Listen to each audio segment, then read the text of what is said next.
Hello, everyone. Welcome back to the channel. Today, we're diving into a massive developing situation that's shaking Iran's capital to its core.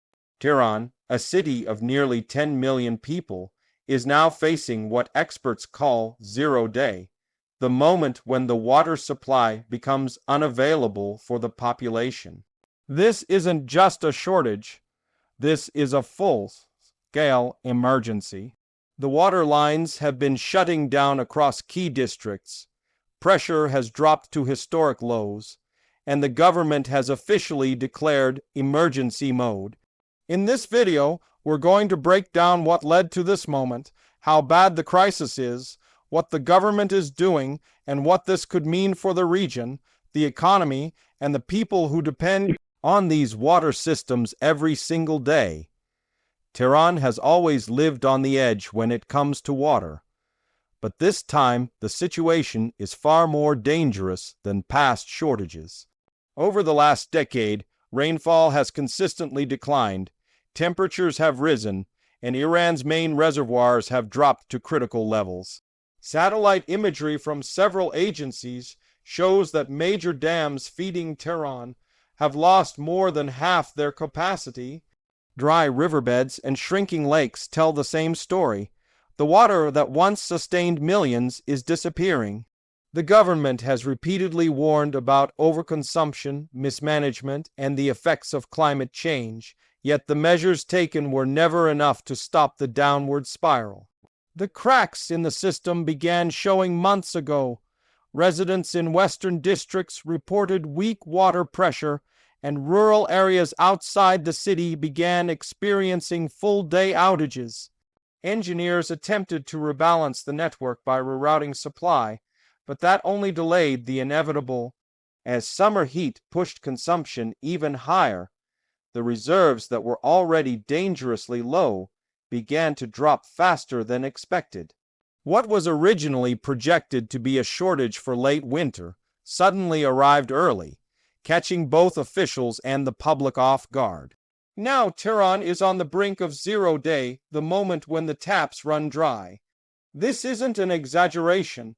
Government sources have confirmed that if rain does not arrive in the next few weeks and demand continues at this pace, the capital could lose water access for days at a time. Imagine a metropolis where hospitals, schools, businesses, and millions of families have no running water. The impact would be catastrophic. In preparation, the authorities have shifted into emergency mode, rolling out rationing programs, tanker distribution plans, and crisis response protocols across the city. One of the biggest questions people are asking is what caused the shutdown to escalate so quickly. The answer is a combination of long-term environmental decline and short-term system stress. Iran's climate has shifted dramatically. Extreme heat waves are now more frequent, and rain patterns have become unpredictable. Snowpack in the mountains, the major source of water for the city, has decreased significantly. On top of that, the country's infrastructure has struggled under pressure due to years of sanctions, limited investment, and technical challenges. Old pipelines leak massive amounts of water. Treatment plants run below optimal capacity. Even when the government tries to upgrade the system, the pace is slowed by restrictions on importing modern equipment. Meanwhile, Tehran's population has grown rapidly. More people means more homes, more businesses, more demand, and the system simply couldn't keep up. Agriculture around Tehran also uses a huge share of water, and despite some reforms, outdated irrigation methods still waste enormous amounts. Ultimately, all of these factors collided at once, creating a perfect storm that pushed the city into crisis. People living in Tehran are already feeling the consequences. Many neighborhoods have reported hours-long outages, forcing residents to store water in buckets and tanks. Social media is filled with videos of long lines around water trucks, groups of people filling containers, and frustrated residents demanding answers. Shops are running out of bottled water during peak shortage days, and prices have surged in some areas. Schools have adjusted schedules. Hospitals are using emergency reserves, and many workplaces have asked employees to work from home to reduce the strain on facilities. The government has responded with a series of emergency measures. First, they introduced strict rationing, dividing the city into zones with controlled supply windows. Some areas receive water for only a few hours a day. Second, tanker fleets have been mobilized, delivering water to the hardest hit neighborhoods. Third, authorities have pushed for nationwide water conservation campaigns, urging citizens to limit showers, reduce irrigation, and report leaks.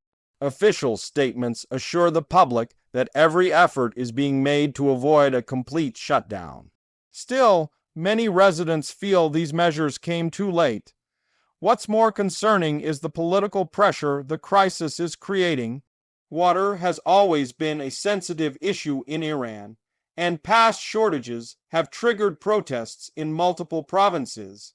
With the capital now affected, the situation could escalate further.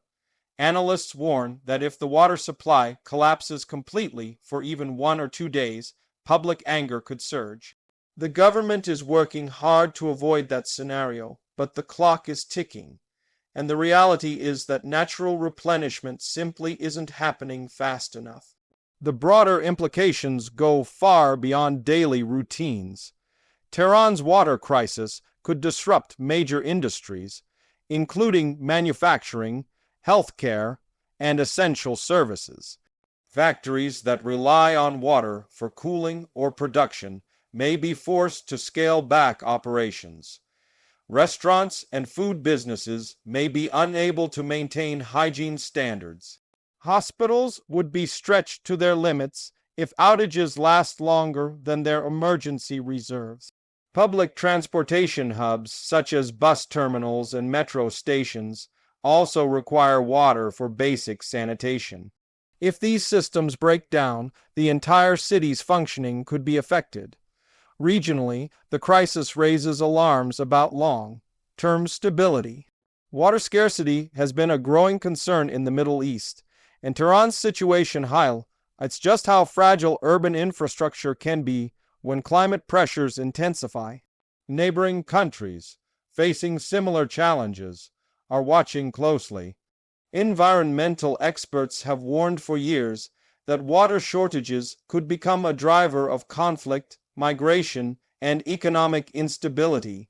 Tehran's zero-day is not just a local crisis. It's part of a much bigger pattern unfolding across the region. Despite the urgency, there's still a chance to slow the crisis. Engineers are working around the clock to locate major leaks, redirect supply lines, and recover every possible liter from the system. Governments from multiple provinces have offered support by diverting additional water where feasible. Environmental experts are calling for deeper reforms, including modern irrigation systems, wastewater recycling, and long-term investment in desalination plants. These solutions require time and resources, but many believe the crisis could serve as a turning point that pushes the country toward long overdue changes. For the people of Tehran, resilience has become part of daily life. Families are adjusting their routines, waking up earlier to access water when pressure is highest, storing backup supplies, and sharing with neighbors in need.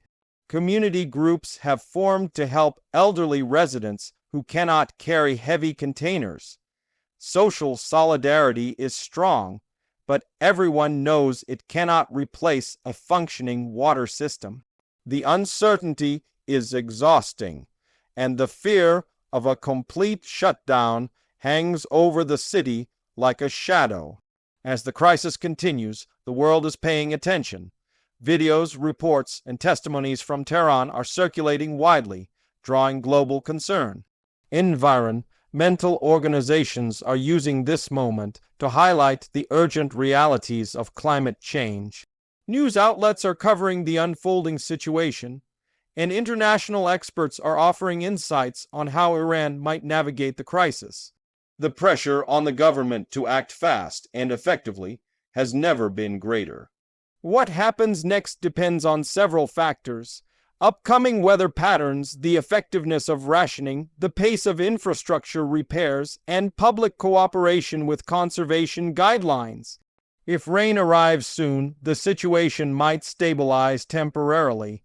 If it doesn't, Tehran could face one of the worst urban water collapses in modern history.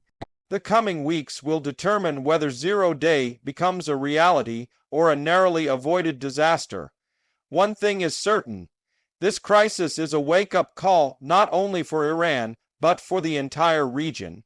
Water scarcity is no longer a distant theoretical issue. It's here, affecting millions, disrupting cities, and challenging governments. Tehran's struggle shows just how critical it is to plan for a hotter, drier future.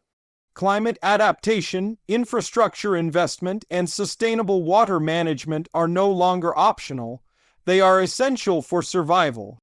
As we continue to monitor this situation, we'll bring you updates, analysis, and the latest developments.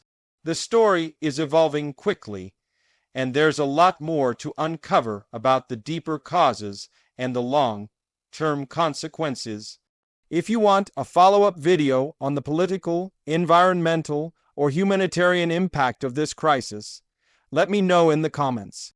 Thank you for watching, and stay tuned for more updates as this situation unfolds.